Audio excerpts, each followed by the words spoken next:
Hey, what is going on, guys? Hex coming back again today with a brand new video, and as always down the title below will be the topic we're talking about today, and that is My Hero Academia Season 2, Episode 14, as some people have it listed as, or Episode 1. I'm not even sure what I'm going to call it yet. But right off the rip, I loved it. I loved the introduction episode. I think it did a great job of easing people into this episode. And I love how they start off with All Might just writing to his past teacher, or I guess, aka the past All Might per se. Right? Now, I love that because it gave him characterization, let us see his thought process, and it just shows that he wanted to get an elite student. He wanted to see someone that was really powerful, then hand his power off to him, right? But then he saw someone who truly is the meaning of hero and symbolizes who he is, justice. And I love that. I love how it, went in depth to explain why All Might picked Deku. I love seeing that a little bit more. Yeah, we scripted the surface of it, but I'm glad they, jumped into it a little bit more. And I love the fact that they're introducing all the teachers. Just kind of slowly, just had him in the meeting room talking about who is this man-child, how do we stop him, and how do we keep him from attacking us again? Is there any way we can find him, put this guy in prison, something, put him in some kind of confinement? And they don't know, and they call him a man-child actually because he's clearly a grown man. He's in his 20s, but yet he acts like a child. So I'm just glad they introduced the topic, they kept it going, they didn't just discard it, right? So at the same time, I love the fact that Deku came to the realization of, I'm not even close to being a hero. I got a great power. I probably have the strongest power in the world because it is All Might's power. But unless I learn how to use it, I'm going to be killed out there. Hell, I may not even become a hero.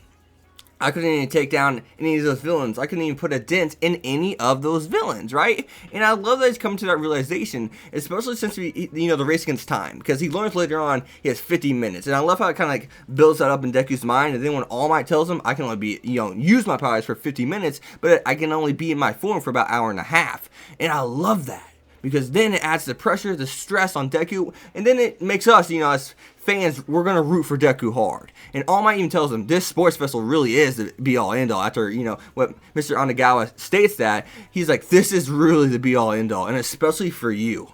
He's like, you have to do well, basically. He doesn't say, doesn't just say that, but he's like, this is your time. You need to show them and yell, I am here. You need to become the symbol of peace now. Time is waning, and I am losing my powers fast. And I love that, man. And to kind of say that insert song, the music was absolutely amazing. It gives me chills every time, man. My Hero Academia, it's probably, after this season, I'm really interested to see where it stands. But for season one, I don't get that hyped often. And that was amazing, man. I loved it. But at the same time, they also give, Uraraka some characterization, saying, I'm here just because I want to be rich. But the reason why she wants to be rich is clearly for her family that's poor. And she wants to support them, or she wants to give back to them, per se, right?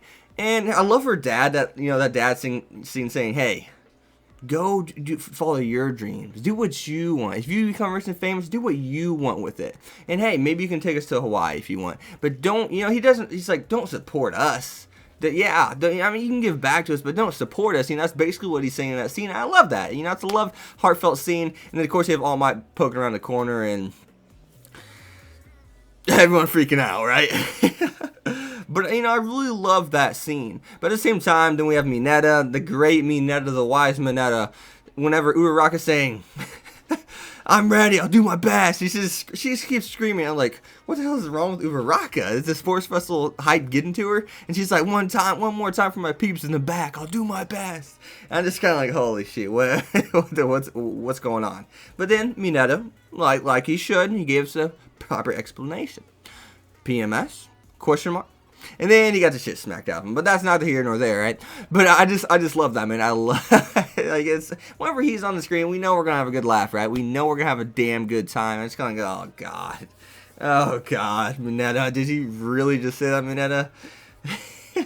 I just love this episode as a whole, man. This episode is really good. I love, everything about it. It looks like we're going to be jumping into the sports festival, actually, literally the next episode, So I'm really interested to see where it goes there. I'm just kind of like, holy shit, are they actually jumping into the sports festival next episode? Like, really? But other than that, guys, as always, you have been Hexed. Be sure to leave a like, comment, subscribe, follow me on Twitter, Hex25, and I'll see you guys next time. Peace. Thanks for watching, guys.